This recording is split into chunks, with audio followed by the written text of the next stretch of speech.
ឃើញខ្ញុំសម្លឹងឃើញខ្ញុំថាជាមកព្រះវិសាលមកលោកអ្នកស្អាតមកដែរប៉ុន្តែខ្ញុំខ្លាចតែពីបិសាចតែកាលាគឺជាមនុស្សហ្នឹងណាទេអ្នកនាងយកច្រឡំចំពោះខ្ញុំហើយ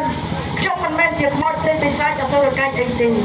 ខ្ញុំគឺជារាជបុត្រានេះព្រះមហាក្សត្រខ្ញុំធ្វើដំណើរក្នុងកាត់ទីនេះគឺដើម្បីជួយសម្ដៅទឹកដេញដំណរបស់ខ្ញុំក៏ប៉ុន្តែបានជួបអ្នកនាងខ្ញុំបានលើកសំឡេងហើយអ្នកល្វើយតែខ្ញុំឆ្ងល់ខ្ញុំមកដល់ទីនេះបានឃើញអ្នកនាងអញ្ចឹងហើយខ្ញុំមិនមែនជាស្មោះព្រះវិសាលទេអ្នកនាងណា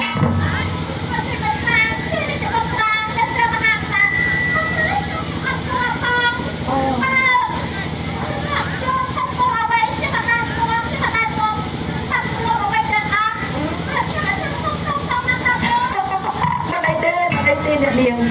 ខ្ញុំសម្រាប់ឃើញថាអ្នកនាងពិតជារស់នៅក្នុងព្រៃភ្នំ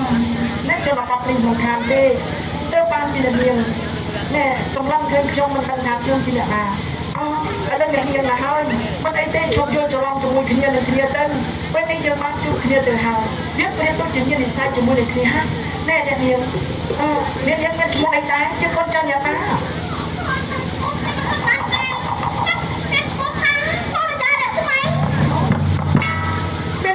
សូរិយារស្មីអីក៏ម្លឹង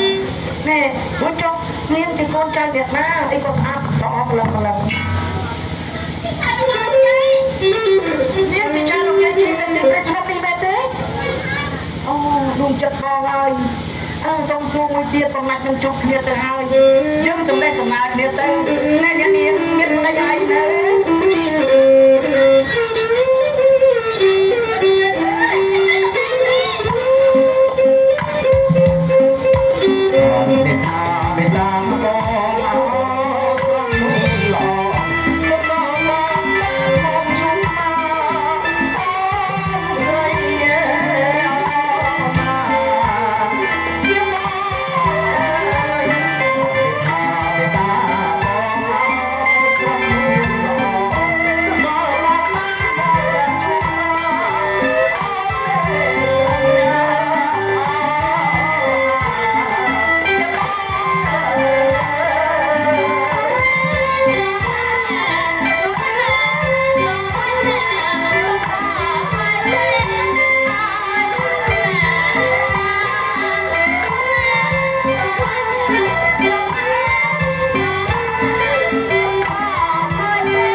ពេលនេះខ្ញុំឃើញអូនហើយបងស្វែងអូនណាអូនដឹងទេថាបងជាព្រះ រាជបុត្រានៃព្រះមហាក្សត្ររាជបុត្រីគ្រប់ទាំងអស់ទីមានឆោមលោកគួរល្អប្រសើរដែលបិតាមេតារបស់បងប្រាថ្នាចង់បានចូលមកធ្វើជាកូនប្រសាតែបងមិនប្រាថ្នាទេបងគិតថាបងនឹងសិក្សារៀនសូត្រឲ្យបានចេះដឹងសិនអត់ទៅជាការ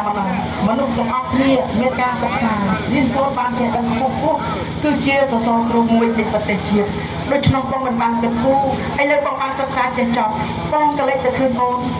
មួយជាតិអូននៅទំនេរក៏បងប្រាថ្នាស្រឡាញ់អូនទៅតែខ្ញុំអត់ស្គាល់ព្រះអង្គទេខ្ញុំគ្មានទៅស្អីជាមួយទេមានតែស្អីយ៉ាងម៉េចអត់មានស្អីទៅស្អីនឹងអីអត់មានជាមួយសត្វទាំងអស់តែស្លាញ់តែស្អីក៏ទីស្អីនៅរកព្រះសម្ដីទុនខ្លួនប្រអែមភាសាយ៉ាងណាមិនពេលនេះខ្ញុំនឹកមកថាមានស្រឡាញ់ខ្ញុំហើយតែជានេះបដិសេធជាមួយនឹងខ្ញុំវិញខ្ញុំអត់ស្លាញ់ទេទោះបីយ៉ាងណាក៏ដោយក៏ខ្ញុំអត់ស្លាញ់ដែរខ្ញុំមានពររបស់ខ្ញុំជាមួយខ្ញុំហៅពរខ្ញុំមកវាបង